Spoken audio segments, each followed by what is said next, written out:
af respekt for vores sidste oplægsholder, så synes jeg, vi skal få ham på scenen. Tak Emil. Og nu skifter vi lidt. Nu bliver det beton. Nu bliver det rigtig spændende. Nu er det store maskiner. Værsgo. Tak. Er der hul igennem? Yes, der bliver nikket. Jamen tak for ordet, og tak for invitationen. Mit navn er Jakob, og jeg kommer fra Aarhuslev.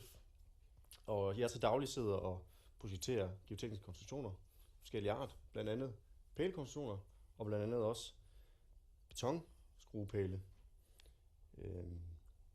Ja. Min agenda er, hvad er en betonskruepæl, og hvordan installerer vi den? Hvordan kvalitetssikrer vi den?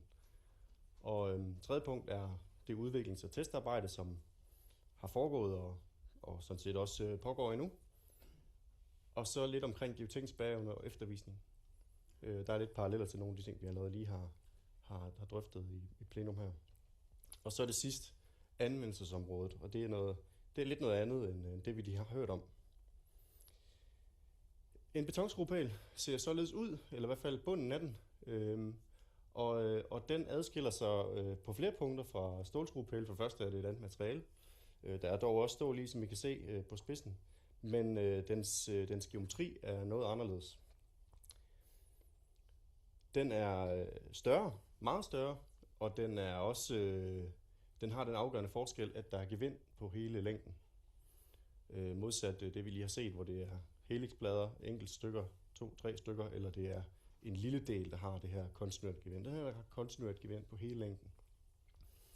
Det er et funderingskoncept, som stammer fra Schweiz, og som har været brugt i det område i en årrække, og som nu Centrum Pæle i Vejle og Hedensted har videreudviklet og sat i produktion.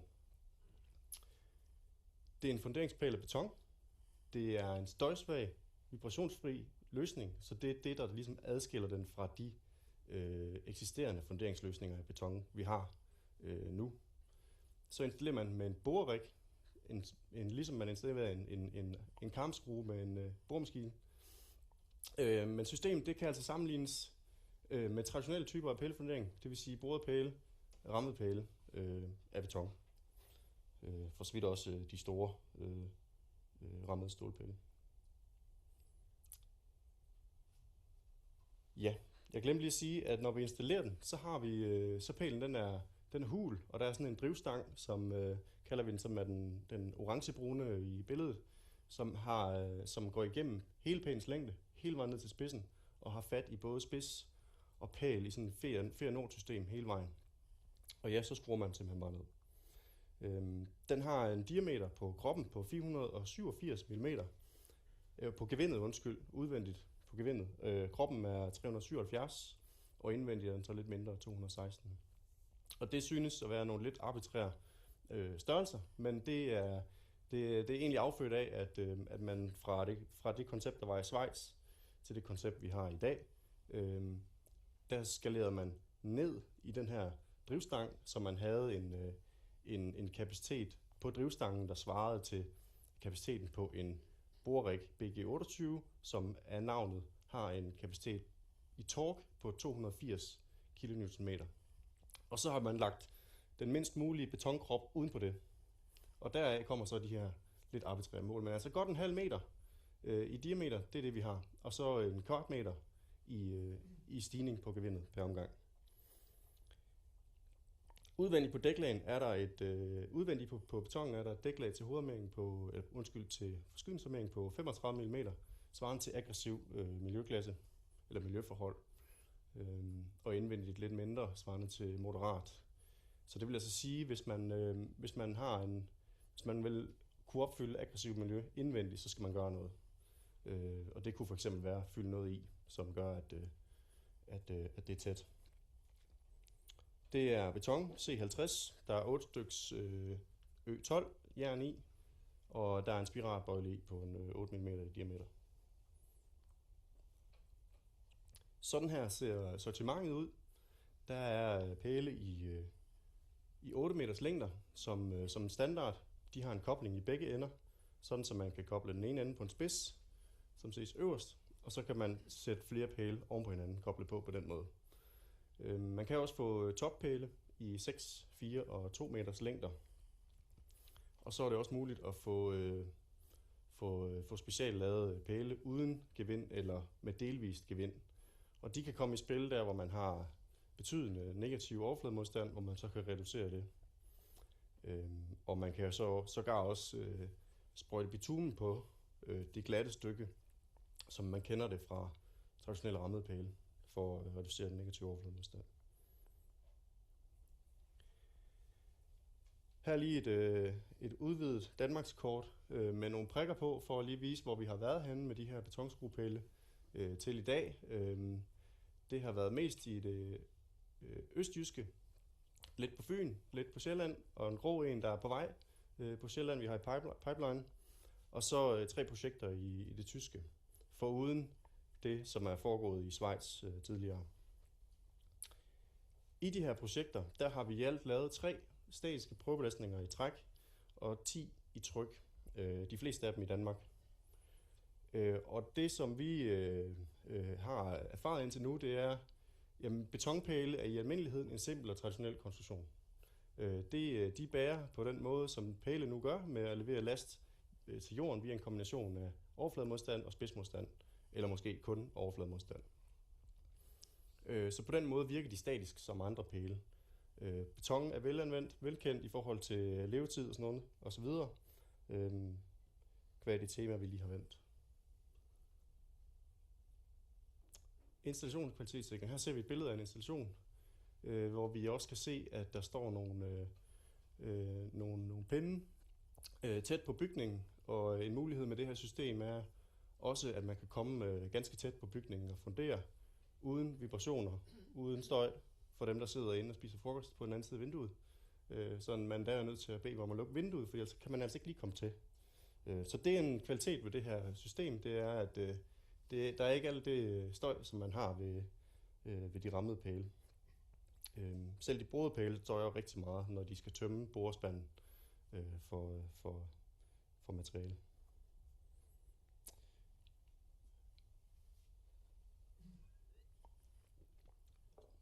Vi ser en pæl blive skruet i jorden ud til højre, og det er, som jeg nævnte lige før med det her Fehrenholt-system, at når drivstangen, som er ført igennem hele pælen, drejer, så drejer den egentlig bare pælen med. Den kan håndtere drivstangen et torque på 280 kN, og vores erfaring siger os, at vi skal nøjes eller maks trykke ned eller nedtræk i boremotoren på 20 ton. Og den måde, man sammenføjer pælene på, det er med den her mekaniske kobling, der er vist på de 2 andre billeder. Og det bygger på præcis det samme princip, som vi kender fra rammede pæle, nemlig sådan en dorn, man slår ind i siden, som er, hvor pladerne er lidt forsat for hinanden, så det giver en lille smule forspænding. Der er ikke noget udvendigt, det hele foregår indvendigt og lukket, så vi har ikke nogen problematik med udvendige samlinger, som vi også lige har talt om. Ja, der er ingen vibrationer, der er ingen jordhåndtering, der er ikke noget støj, og det er ligesom det, der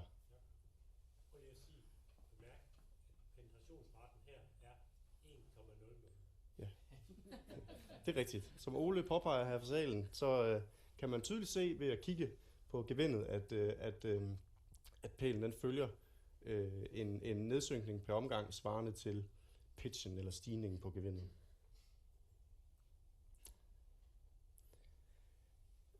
For lige igen at tage den her sammenligning med rammede pæle, jamen så er det 2 maskiner, der fylder nogenlunde det samme og kan nogenlunde det samme sådan i deres bevægemønster.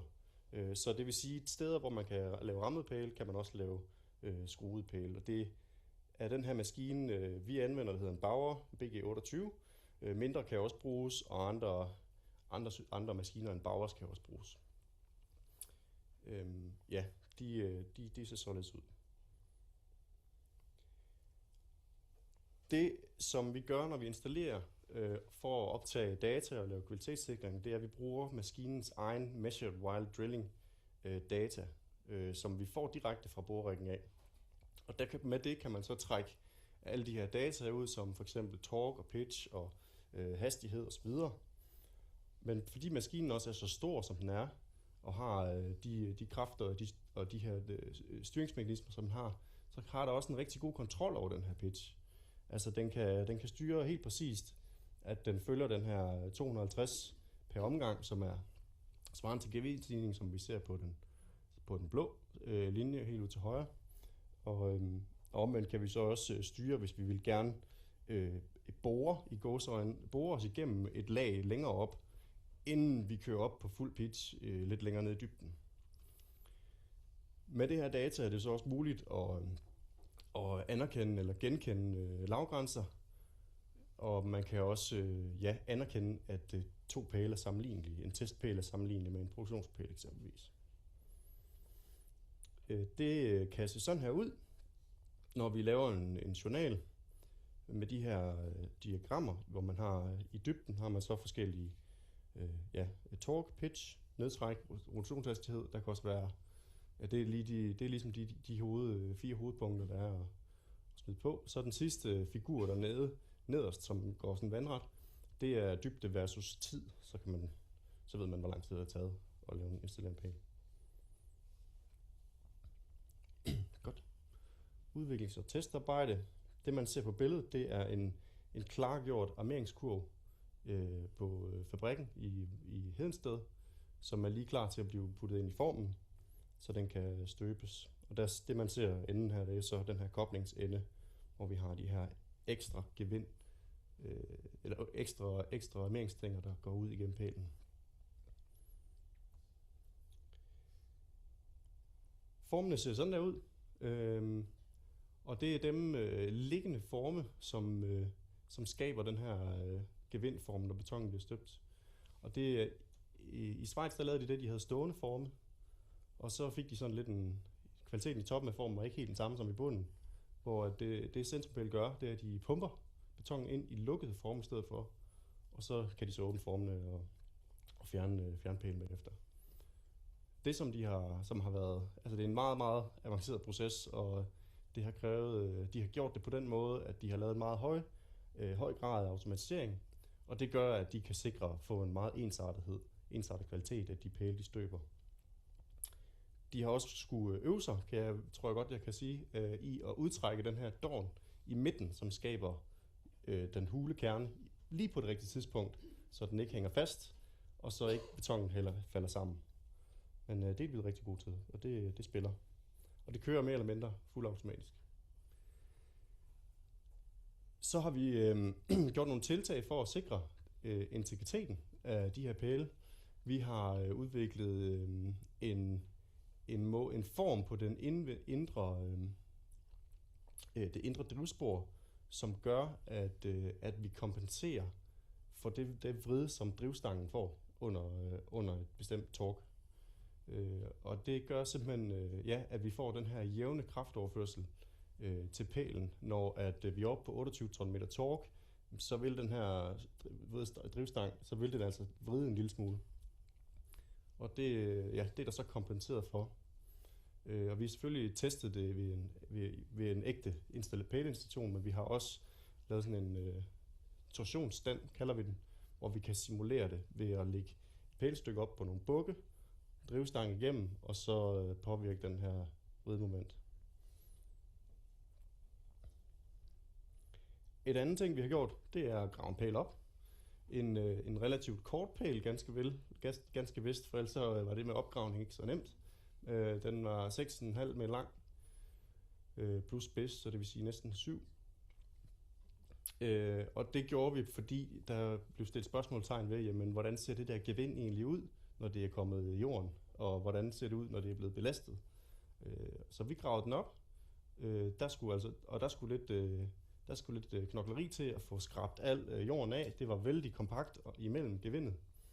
Og det man så kan se på billedet længst ud til højre, efter at der er blevet brugt diverse haveredskaber og en højtryksrenser, at der er en lille smule slid på den første del af gevindet, og ikke mere end det.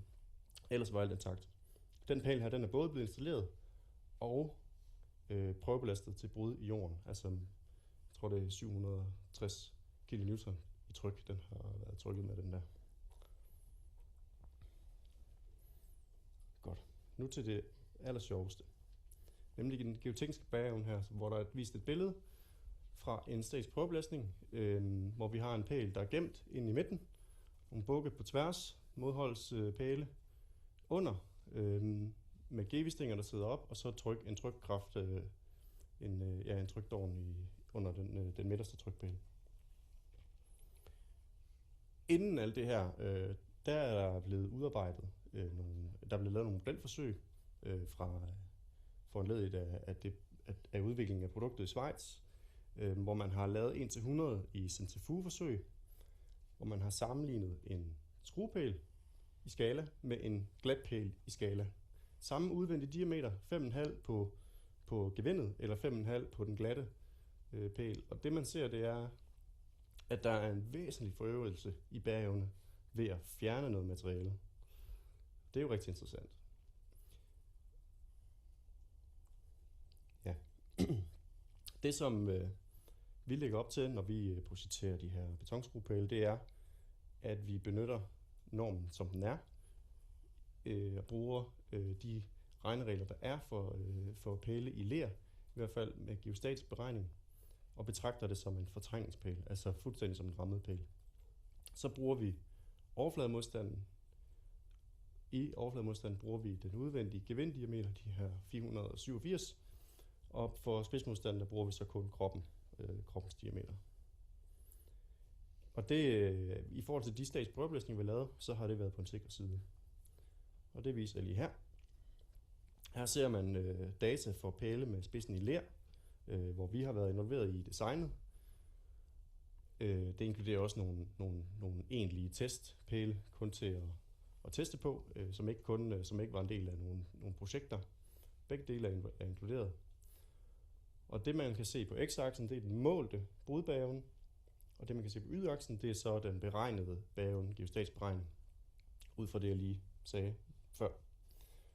Og alt ligger på højre siden eller på undersiden af den stiplede diagonale linje, og det betyder, at bæreevnen undervurderer den faktiske brud, den beregnede værdi undervurderer den faktiske brudværdi. Der hvor den undervurderer mest, det er der hvor der er en meget stor andel af pæleskaftet i sand. Så det vil sige med andre ord, den geostatiske beregning er meget konservativ for skaft eller for overflademodstand i sand. Ja, de orange, det er trækforsøg, og de røde, det er blå, de er trykforsøg. Jeg er nu ikke flagvendt, men altså. Så, vores forslag til at lave en geoteknisk eftervisning, det er, at vi laver en geoteknisk model baseret på vores geotekniske undersøgelser. Så laver vi en geostatisk beregning, forudsat det ler, eller pælen har spidsen i ler. Og så laver vi et belastningsforsøg, som skal verificere den geostatiske beregning, vi har lavet. Så vi bruger ikke den målte bæreevne til den regningsmæssige bæreevne, vi bruger egentlig kun den beregnede. For vi ville skulle have statistisk grundlag for at kunne løfte bæreevnen endnu højere op. Det kan vi så ikke. Men hvis vi laver et belastningsforsøg, og vi får verificeret, at beregningen er på den sikre side i forhold til den målte, så mener vi, at så er vi i det regi, der hedder, det er en fortrængningspæl, Eurocode 7, DKNA, Annex L, geostatisk beregning gælder. Og bæreevnen vil så være den regningsmæssige værdi af den gestatiske beregning. Et billede mere fra en statisk prøvebelastning og en arbejdskurve i det her tilfælde ved constant rate of penetration test, det vil sige en konstant deformationsrate, som giver en rigtig pæn kurve.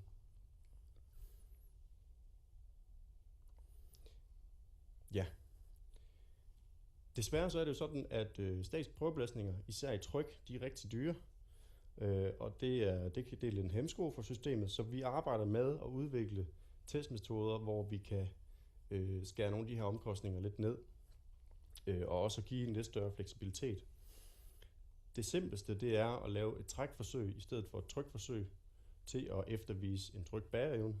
Og det er jo simpelthen bare fordi, at det er en meget mindre opstilling uden modholdspæle, så det er meget lettere at lave. Og I og med vores erfaring er, at spidsbærevnen er relativt beskeden i forhold til overfladebærevnen, så kan det godt være en mulighed. Man mister ikke så meget ved det. En anden ting, det er, at vi har fået lavet en spids, hvor vi har en integreret Gevi-møtrik. Gevi, som er det her, de her armeringsagtige stålsystem med gevind på, hvor man så kan skrue en Gevi-møtrik ned i spidsen, og så kan man bruge den enten som modholdspæl, en trykforsøg, eller til at lettere og billigere at lave et trækforsøg af sin pæl. Så arbejder vi også med dynamisk prøvebelastning, altså carvap-målinger, ligesom vi kender det fra rammede pæle og borede pæle for den sags skyld. Det arbejder vi på, og så arbejder vi også på en metode, hvor vi lettere kan teste spidsbærven i sand, fordi det er lidt et sted, hvor vi ikke har nok viden endnu. Det er, hvad kan spidsbærven i sand være for de her pæle. Ja. Jeg skal lige nævne, at det er fancy med den der Gevi-møtrik. Det er jo for at undgå at skulle fylde hele pælen op med beton, for at overføre kraften til pælen. Og på den måde, så sparer man på beton, og så kan man jo også genbruge den. Ja. Ja, Ole han fra salen nævner, at en fordel ved den her Gevi-stang er også, at man kan bruge den som trækpæl, uden at skulle groude hulrummet imellem Gevi-stang og pæl. Eller for den sags skyld, hvis det er en testpæl, så kan man få stangen med sig igen. Det har vi testet, og det virker at skrue den løs igen og tage den med. Ja. Anvendelsesområder. Det er jo noget ganske andet end det der er for stålskruepælene. Fordi det her, det er jo de store bygninger, altså der, hvor man ellers vil bruge rammede betonpæle eller borede betonpæle i den traditionelle danske praksis. Så det er et alternativ til de to teknologier. Især der, hvor man har behov for en vibrationsfri eller støjsvag løsning, der er det fordelagtigt. Eller hvis man har forurenet jord, for ikke at skulle håndtere det. Installerbarhed, nu nævnte jeg det her tal på 28 ton meter, 280 kN meter. Det kan være lidt svært at forholde sig til, men jeg kan sige sådan, at der er god mulighed for at installere dem her i ler. Selv Max Moræne, altså med vingestyrker større end 702, der har vi kunnet installere. Det, der kan være sværere, det er, hvis der er fastlejet sand. Og så selvfølgelig vil sten altid være et problem. Hvis man rammer en sten, så får man en afvist pæl, så må man lave en ny pæl. Altså sådan vil det være. Fastlejet sand, det kan man jo så bore sig igennem, indtil man kommer ned i noget, måske underliggende ler, man så kan få fat i længere ned. Så er der nogle ting omkring det at få aktiveret boremotoren og få virkelig fat i det der drivmoment, få det op, få boremotoren til at arbejde. Det kræver, at man har ved noget god jord længere oppe. Så det er sådan nogle erfaringer, vi gør os løbende i projekterne. Men det har indtil videre vist sig, at vi kan komme afsted med ret store bærevner på de her pæle. Lastområdet, som skrevet der, tryklasterne op til 2,5 meganewton, og det er nogenlunde der, hvor vi er på pælens tværsnitskapacitet. Og i træk, der er det 2 meganewton, og det er jo så afhængig af, hvor stor en Gevi-stang man får møflet ned i kroppen af den der af pælen og støbt fast. Så det vil stort set være geoteknikken, der sætter grænsen for, hvad pælen den kan bære. Godt. Så er der noget med noget produktionsrate og noget prisleje, og det er jo sådan lidt med forbehold, men det er en produktionsrate, der siger vi, at et øvet hold, det kræver 2 personer, de kan installere 40 meter per time cirka. Og det er sådan nogenlunde, tror jeg, hvad man kan med rammede pæle. Så kræver det en gummiged eller andet med gafler, som kan håndtere pælestykkerne, når de kommer med lastbil, og man skal så have løftet dem af lastbilen og have kørt dem hen til boremaskinen.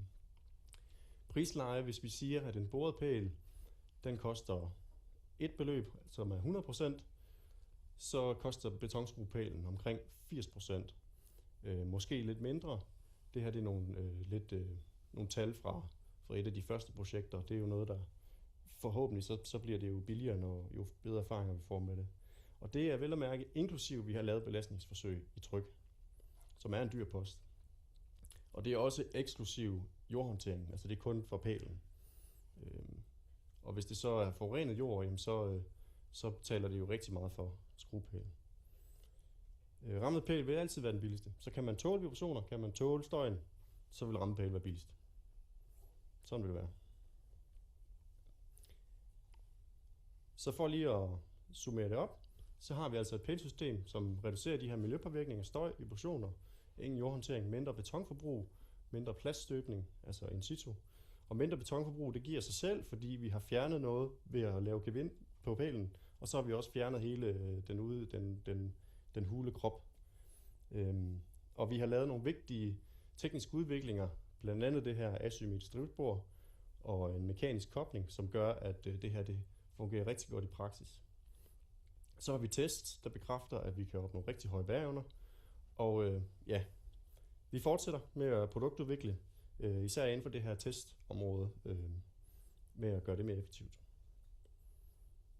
Så vil jeg sige tak, og ellers så kan I jo bare kontakte mig eller min gode kollega Peter Warninghus, som er ankermand på betonskruepælene i Årslev, og selvfølgelig centrumpæle, hvis I vil vide mere.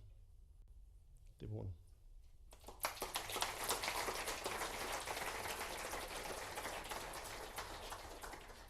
Tak.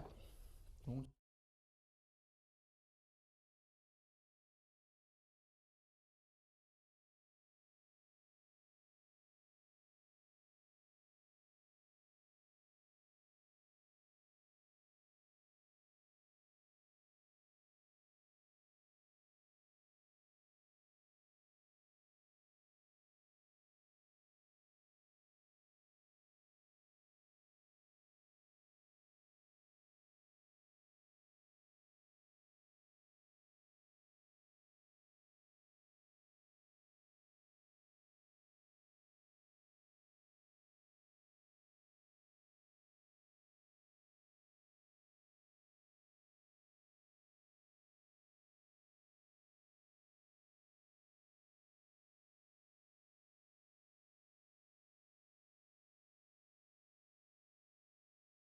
Okay.